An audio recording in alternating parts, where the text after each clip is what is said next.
Sulaiman oleh Suruhanjaya Pencegahan Rasuah Malaysia SPRM.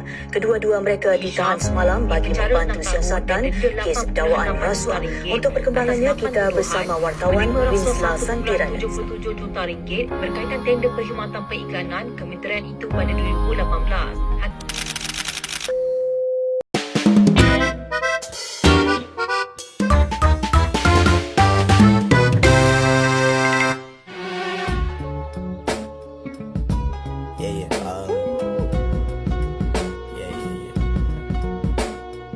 That's the way every day goes. Every time we've no control. If the sky is pink and white, if the ground is black and yellow.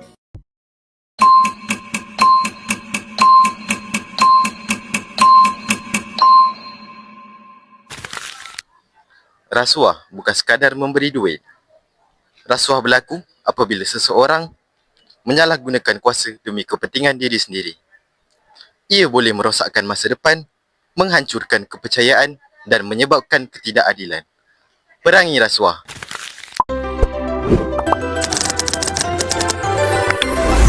Kita kena siapkan assignment minggu depan. Kalau buat betul-betul, mesti dapat markah tinggi. Aku ada kenal senior. Boleh beli assignment siap? Tu macam salah, macam nipu je. Alah, semua orang boleh buat juga. Kalau guna duit untuk dapatkan kelebihan secara tidak jujur, itu pun rasuah juga. Kita buat sendiri je lah, biar penat, asalkan halal.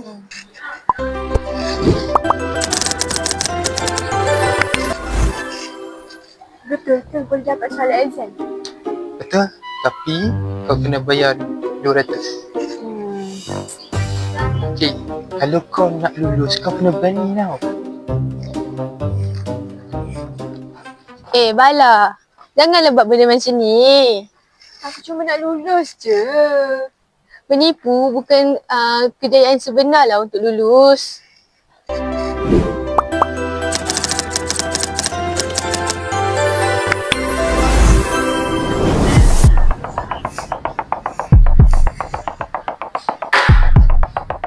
Saya ada terima report tentang soalan bocor. Korang tahu tak, perbuatan ni sebenarnya bukan saja salah tapi melanggar peraturan. Disebabkan seorang, semua orang susah. Lecturer pun hilang kepercayaan kat kita.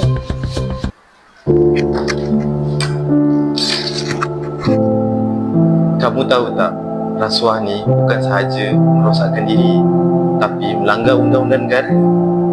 Kamu faham tak?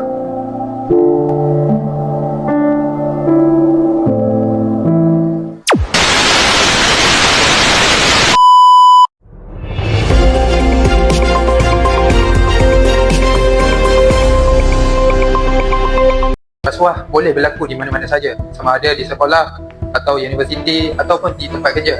Rasuah ni juga tak hanya melibatkan ahli politik, dia juga boleh melibatkan pejabat awam ataupun para pelajar. Akibat rasuah pula, dia dapat merosakkan kepercayaan antara individu. Tak hanya itu, dia juga merugikan negara kita, dan di samping itu, dia juga menindas kepercayaan dan kebaikan orang-orang yang baik. Ingatlah, rasuah membawa padam.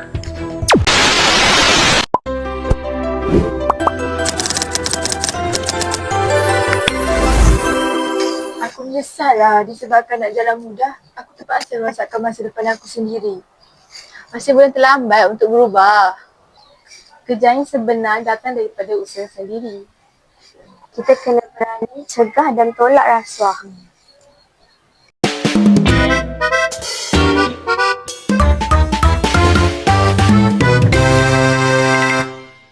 Integriti bermula daripada diri sendiri.